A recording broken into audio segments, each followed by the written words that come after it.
लिखा गया है क्लास 10 के केमिस्ट्री में। यहाँ पे देखना है मेंडलीव की आवर्त सारणी। तो यहाँ पे बताया गया था मेंडलीव का जन्म कहाँ हुआ था। वह रूस के निवासी थे। 8 फरवरी 1834 ईस्वी में उनका जन्म हुआ था। मेंडलीव का जन्म कब हुआ था तो आप लोग थोड़ा सा जान लीजिएगा। मेंडलीव का जन्म कहाँ हुआ था, कब हुआ था तो 8 फरवरी 1834 ईस्वी में हुआ था। रूस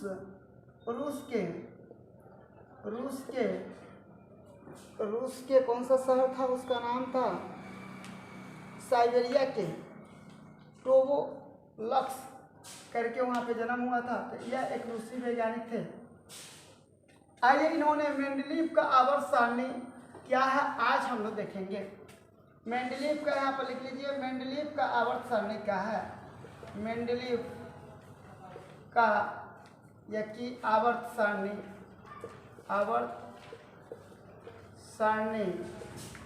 क्या है।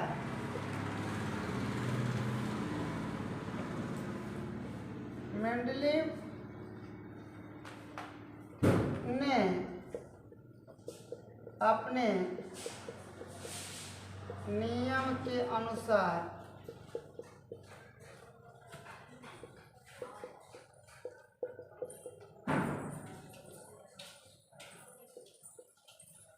तत्वों को अपने नियम के अनुसार तत्वों को एक सारणी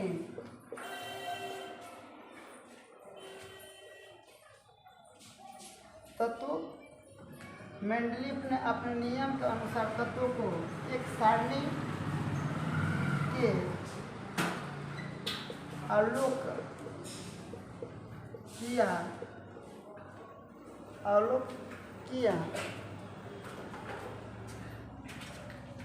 इसको ऐसे मत करो, इसको हटा।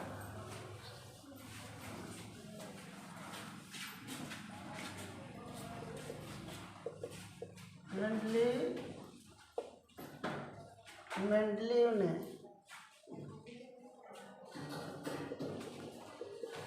अपने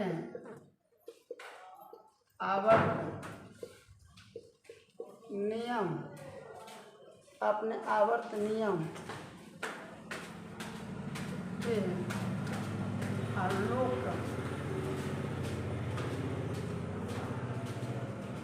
के आलोक में तत्वों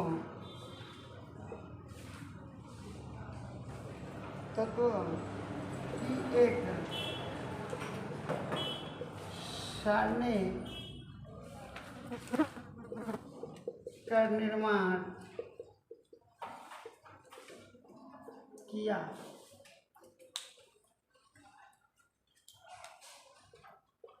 उसे मेंडलीव की आवर्त सारणी कहते हैं। मेंडलीव का आवर्त सारणी कहते हैं। अब देखिए, जब मेंडलीव ने सारणी तैयार की उस समय सिर्फ 63 तत्व का निर्माण हुआ था।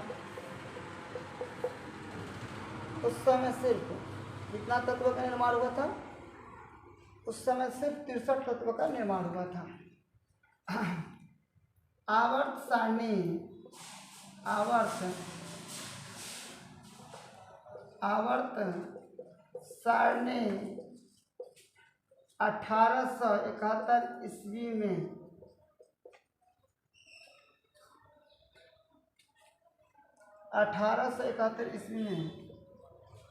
तैयार किया गया।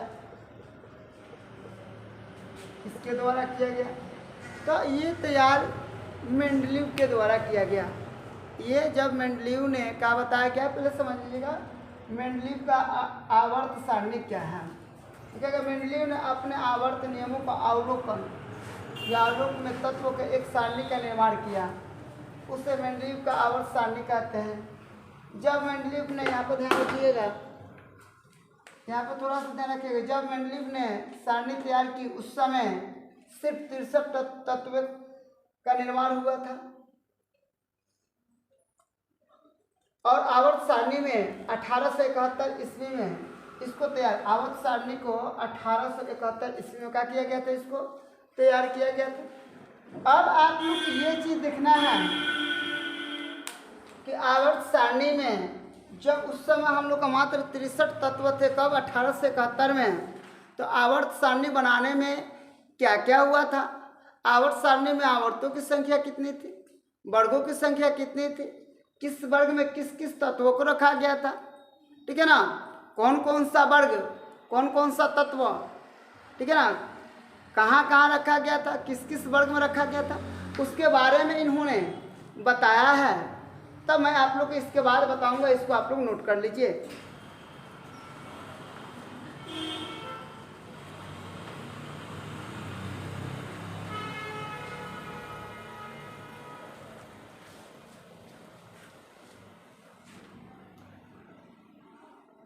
अभी आप लोग याद रखिएगा कि इनका जन्म तो फरवरी में हुआ था, 8 फरवरी 1934 में, और 1907 में यह इनका निर्धन भी हो गया था। 1907 में इसका निर्धन भी हो गया था। किसका, मेंडलीव का।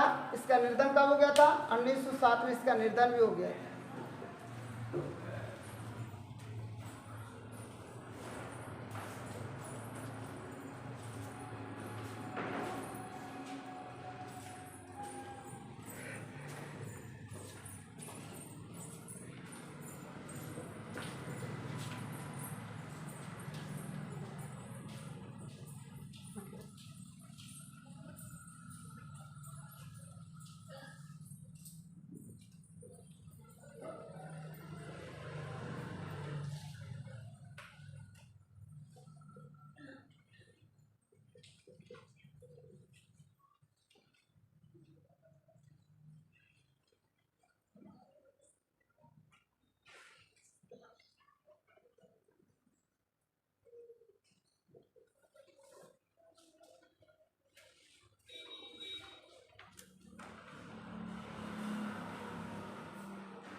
हो गया।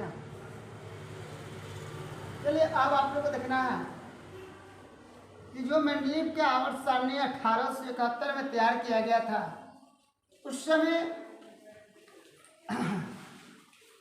समय बताया जाता है कि आवर्त सारणी में वर्ग 1 और 8 में कॉपर, सोना और चांदी क्या बताया गया है? कॉपर बताया गया है, तांबा, सोना और चांदी। आवर्त सारणी के वर्ग 1 और 2 में कॉपर, सोना और चांदी को रखा गया। अब याद रखिएगा, ध्यान रखिए, वर्ग 1 और वर्ग 8, आवर्त सारणी के वर्ग 1 और वर्ग 8 में कौन कौन से तत्व रखे गए?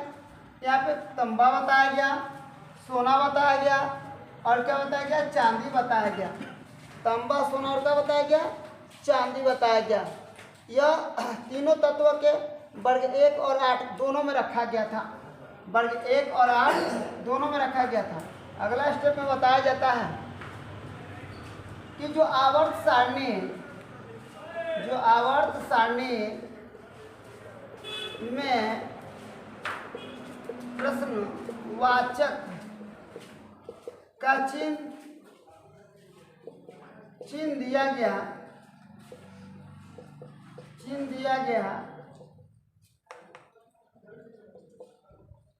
गया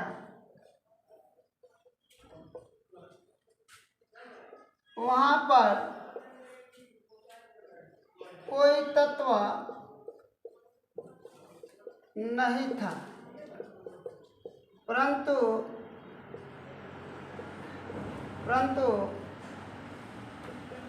बाद में एस्कैडियम, गैलियम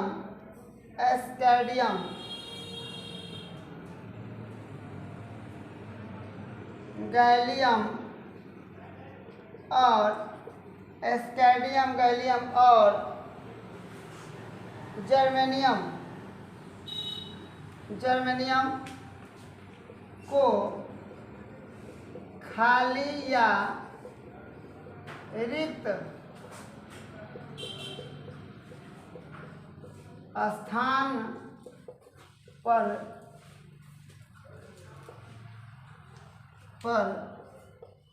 रखा गया था।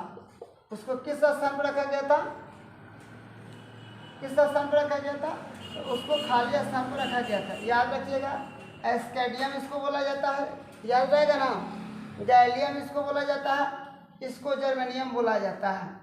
एस्कैडियम, उसको क्या बात बोला गया है? गैलियम, उसके बाद क्या बोला जाता है? जर्मेनियम बताया गया था। ठीक है ना। को खाली स्थान या रिक्त स्थान पर क्या किया गया था? रखा गया था। याद रखिएगा, उस समय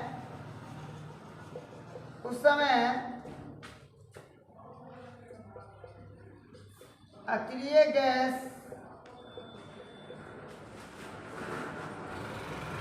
का आविष्कार नहीं हुआ था। उस समय अक्रिय गैस का आविष्कार क्या हुआ था? नहीं हुआ था। तो कम से कम आप लोग को एक चीज़ तो पता चल गया कि 1871 में जब मेंडलीफ ने आवर्त सारणी तैयार की, उस समय तत्वों की संख्या कितनी थी? 63। और उस समय अक्रिय गैस का आता पता नहीं था।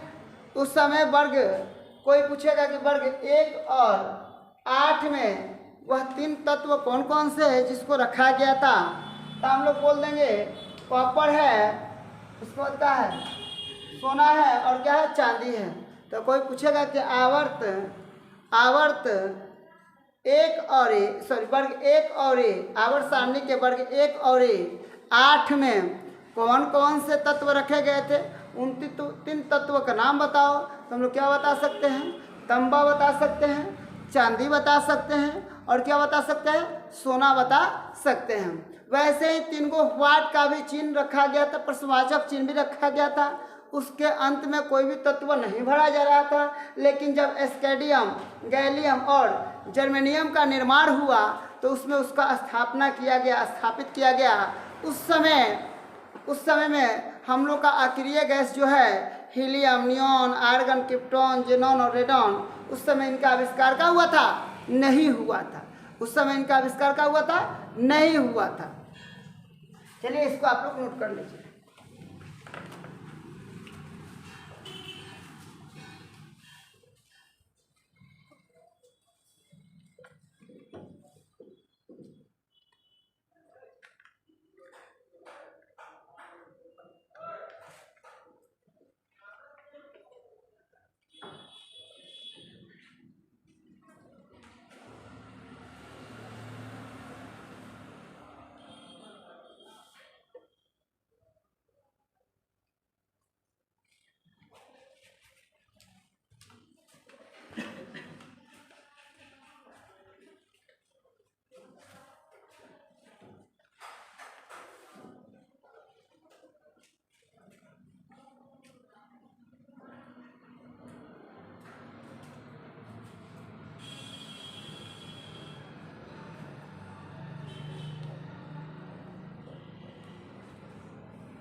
हो गया।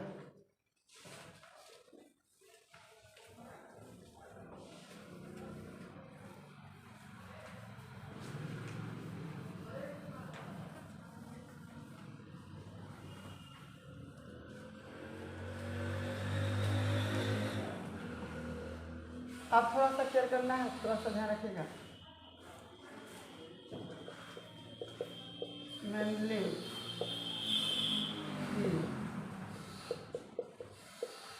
आवर्त सारणी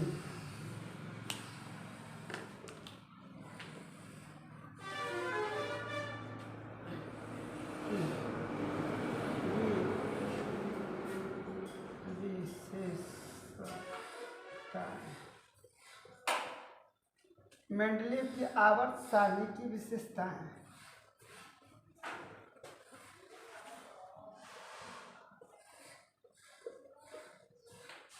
मेंडलीव की आवर्त सारणी की विशेषताएं।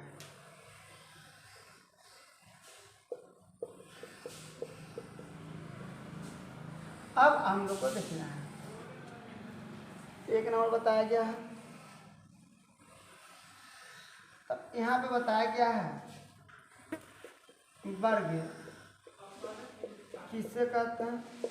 अब आप लोग वो मैथ वाला वर्ग मत लिख लीजिएगा,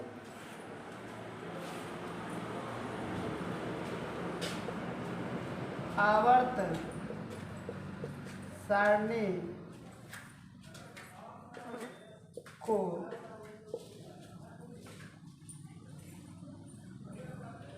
उद्ग स्तंभ को वर्ग कहते हैं, को वर्ग कहते हैं। ध्यान रखिएगा, यानी कहने का मतलब ये ऐसे वर्ग का मतलब ऐसे ये ऊर्ध्वाधर था, ऐसे था। जैसे मान के चलिए कि हम लोग कह सकते हैं उसमें, ठीक है ना, helium helium helium neon argon krypton xenon radon, ऐसे मान के चलिए कि अक्रिय का है, अक्रिय गैस का है, ठीक है ना। यहाँ पे अक्रिय तत्व का है, तो इस टाइप से अगर रहेगा, इसको हम लोग ने क्या बोला था, इसको हम लोग ने वर्ग बोला था। अब इसको याद रखिएगा, वर्ग को रोमन से अंकित किया जाता है, जैसे वर्ग 1, वर्ग 2, वर्ग 3, वर्ग 4, वर्ग 5, वर्ग 6, वर्ग 7 और वर्ग कितना हो गया 8, ठीक है ना। तो यही वर्ग जो 1 और 8 है, इसी में क्या क्या रखा गया था, वर्ग 1 और 8 में, याद रखिएगा, वर्ग 1 और कितना में 8 में, तो सोना चांदी और एक क्या था तांबा, सोना चांदी का रखा गया था, तांबा रखा गया था। तो ऐसे जो होगा उसको हम क्या बोलेंगे, वर्ग बोलेंगे, ठीक है ना। तो वर्गों की संख्या कितना बताया गया आप लोग को 8। अब इसके साथ साथ उपवर्ग भी होता है, ठीक है ना, उपवर्ग भी होता है।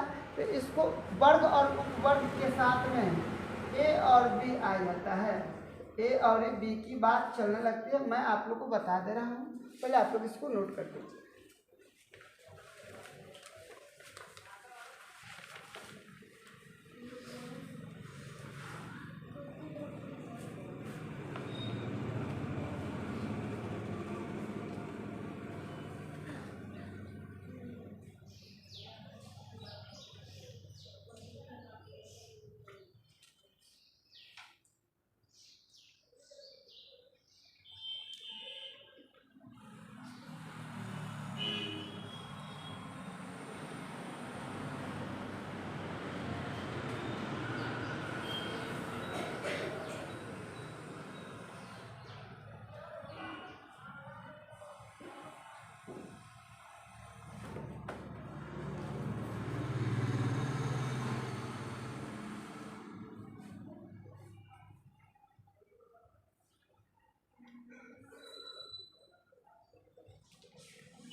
गया।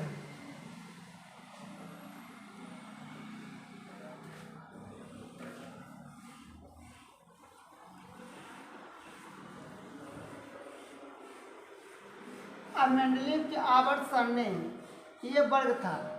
अब हम लोग को देखना है आवर्त, ठीक है ना। आवर्त,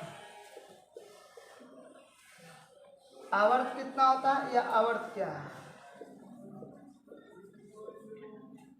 आवर्त क्या है, क्या लिखेंगे हम लोग? आवर्त क्या है?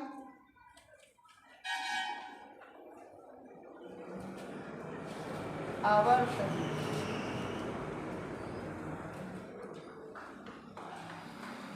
आवर्त सारणी के क्षैतिज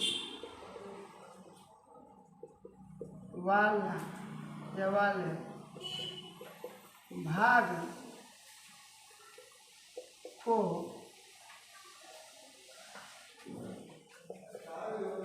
आवर्त कहते हैं। कुल आवर्तों की संख्या 1 से 7 तक, 1 से कितना तक है? 7 तक। तो आप लोग को पता होना चाहिए कि आवर्त की संख्या कितना है? 1 से 7, 1 से कितना तक? 7 तक। अब आप लोग से कोई पूछेगा आवर्त 1, आवर्त 2, आवर्त 3, आवर्त 4, आवर्त 5, आवर्त 6, आवर्त 7। हम लोग 1 2 3 4 ऐसे ही लिखेंगे, ठीक है ना। याद रखिएगा। ये क्यों लिखा गया? कोई पूछ देगा कि आवर्त 1 में तत्वों की संख्या कितनी है, आवर्त 1 में तत्वों की संख्या कितनी है, तो हम लोग बोल देंगे 2। आवर्त 2 में तत्वों की संख्या कितनी है? 8। आवर्त 3 में तत्वों की संख्या कितनी है? 8। आवर्त 4 में तत्वों की संख्या कितनी है? 18। आवर्त 5 में तत्वों की संख्या कितनी है? आवर्त 5 में तत्वों की संख्या फिर 18। आवर्त 6 में तत्वों की संख्या कितना है? 32 है। आवर्त 7 में तत्वों की संख्या क्या है? डैश यहाँ पे बताया नहीं गया, यहाँ पे बताया नहीं गया। तो अब आप याद रखिएगा कि आवर्त में कितना होता है। आवर्त 1 में कब होता है? 2 को। आवर्त 2 में कितना होता है? 8 गो। आवर्त 3 में कितना होता है? 8 गो। आवर्त 4 में कितना होता है? 18 गो। आवर्त 5 में कितना होता है? 18 गो। आवर्त 6 में कितना होता है? 32 गो। और आवर्त 7 में कितना होता है? इसको खाली स्थान छोड़ दिया गया क्योंकि इसमें सीमित और निश्चित नहीं हुआ। जो हम लोग का होता है इसका क्षैतिज वाला भाग होता है, ठीक है ना। इसको क्षैतिज वाला भाग अगर ऐसे रहेगा तो हम लोग आवर्त बोलेंगे, ऐसे हो जाएगा तो हम लोग क्या बोलेंगे? वर्ग या स्तंभ बोलेंगे। उसमें वर्ग की संख्या 8, इसमें आवर्त की संख्या कितना है? 7। आवर्त की संख्या कितना है? 7। चलिए आप लोग इसको नोट कर लीजिए, फिर आगे बताते हैं।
अब थोड़ा सा आप लोग केयर कर लीजिएगा।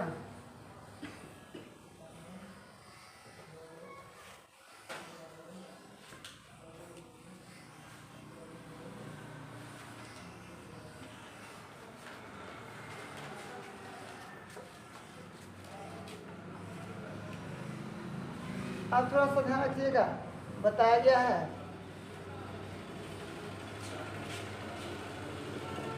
वर्ग का तत्व का नाम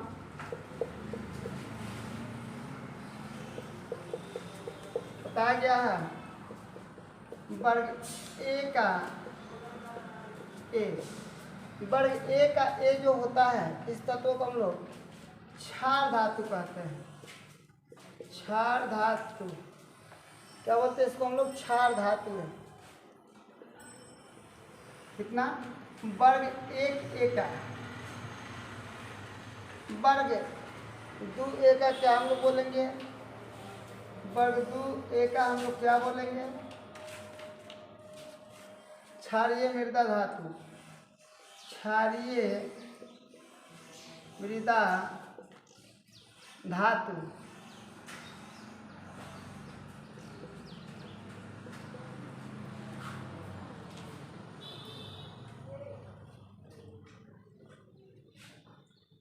उसके बाद बताया गया आपको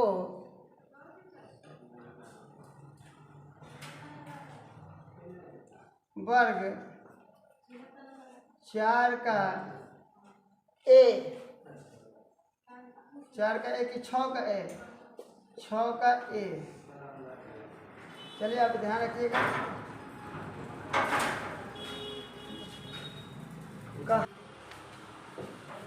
वर्ग 6a को हम लोग क्या बोलेंगे? वर्ग 6a को हम लोग क्या बोलेंगे? चार कोलन, सॉरी चार कोलज, चार कोलज, चालकोजन, चालकोजन। ध्यान रखिएगा इसका नाम चालकोजन। क्या लिखेंगे हम लोग? चालकोजन। वर्ग यहाँ पर बताया गया है। वर्ग शून्य के बारे में बात कही जा रही है, सॉरी 7 की ए की बात की जा रही है। 7 की एक, वर्ग 7 की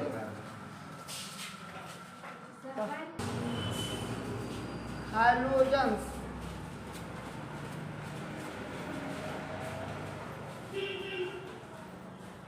हाइड्रोजन्स यानी 7 में वर्ग हाइड्रोजन बोला जाएगा।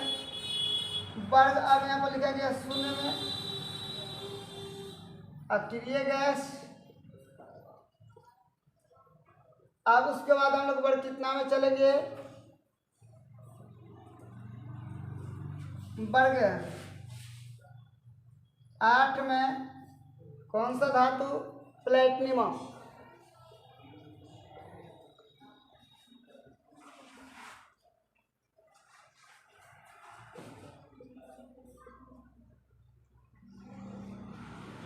प्लेटिनम।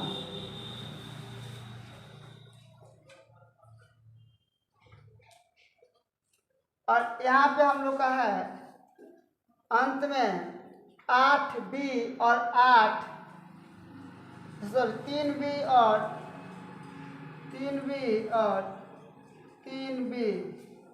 इसमें हम लोग का 3b में, वर्ग 3b में हम लोग क्या लिख सकते हैं? तो वर्ग 3b में लैथेनाइट्स होता है। लैथेनाइट्स, लैथेनाइट्स।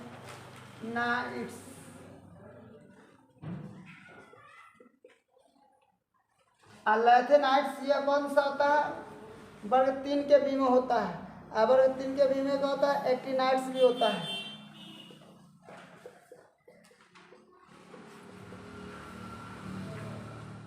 चलिए आप लोग इसको नोट कर लीजिए, उसके बाद बताएंगे।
याद रखिएगा, वर्ग का तत्व का नाम बताया गया था। उस तत्व को क्या बोला जाता है? वर्ग 1 ए में क्षार धातु बोला जाता है। वर्ग 2 के ए में क्षारीय मृदा धातु बोला जाता है। वर्ग 6 के ए में चालकोजन बोला जाता है। वर्ग 7 के ए में हाइड्रोजन बोला जाता है। वर्ग 0 में अक्रिय गैस बोला जाता है। वर्ग 8 में प्लेटिनम धातु बोला जाता है। 3B को लैथेनाइट्स बोला जाता है और 3B को एक्टिनाइट्स भी बोला जाता है। ये चीज़ इसमें रखा गया है और ये क्या है? धातुओं का नामों का बोला जाता है। अब बताया गया है यहाँ पे, आप लोग ध्यान रखिएगा। आप याद रखिए, बताया गया है मेंडलीव की आवर्त सारणी का उपयोगिता। मेंडलीव की आवर्त सारणी की विशेषता या सर विशेषता नहीं, उपयोगिता।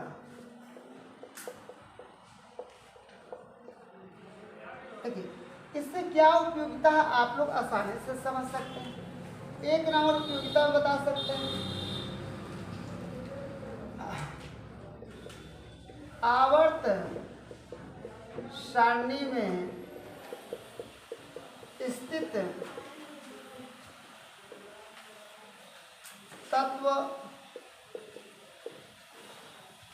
के गुण और उसके बारे में आसानी से जानकारी हो जाती है, आसानी से हो जाती है। बताया गया है 2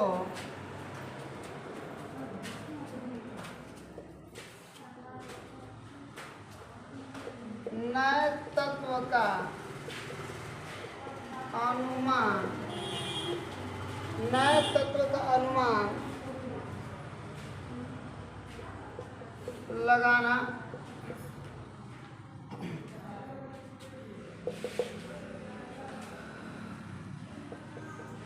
आवर्त सारणी में एका बोरान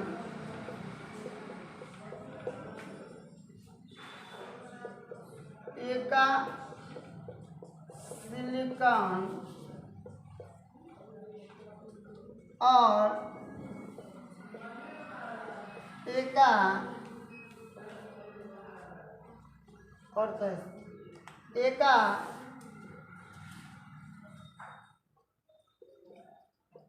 एल्युमिनियम,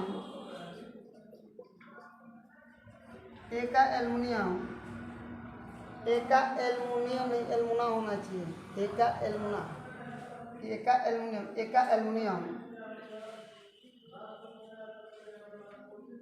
आवर्त सारणी में एका बोरान, एका एल्युमिनियम और एका एल्युमिनियम था,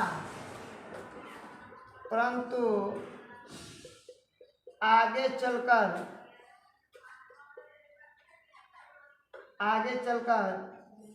स्कैंडियम,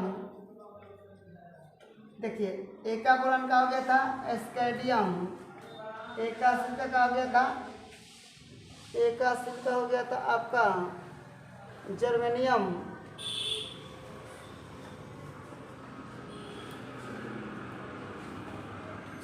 कहा गया था जर्मेनियम। स्कैंडियम को हम लोग क्या बोले थे? SC बताया गया था। स्कैंडियम को क्या बताया गया था? SC बताया गया था। जर्मेनियम को क्या बताया गया था? GE बताया गया था। और इन दोनों के साथ में एक और था गैलियम।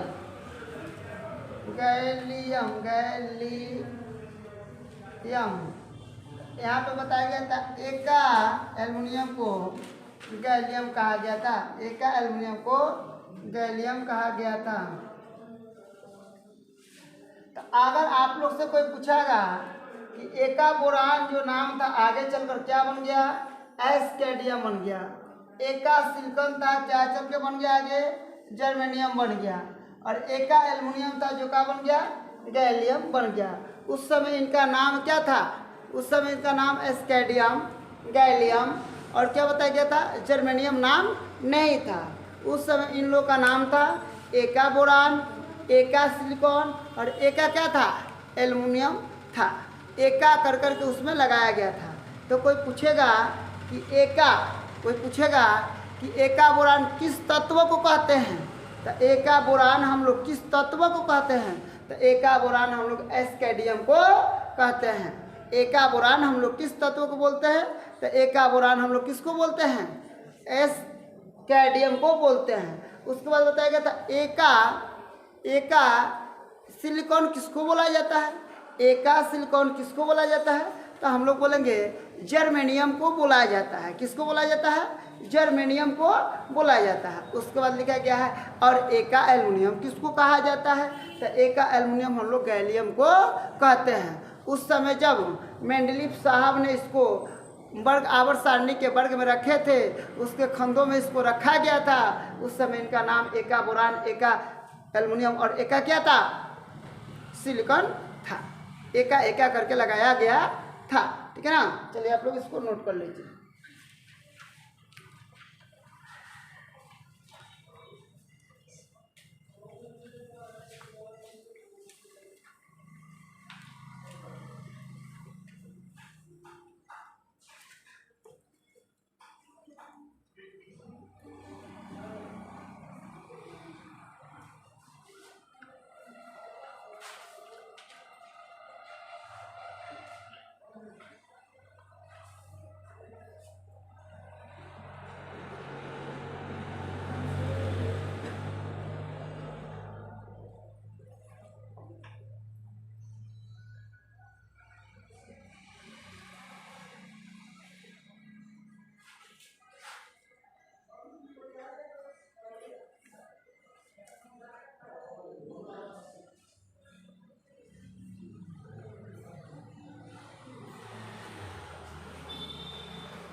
अब इसको रहने दो, आज इतना ही रहेगा, बाकी के लिए कल।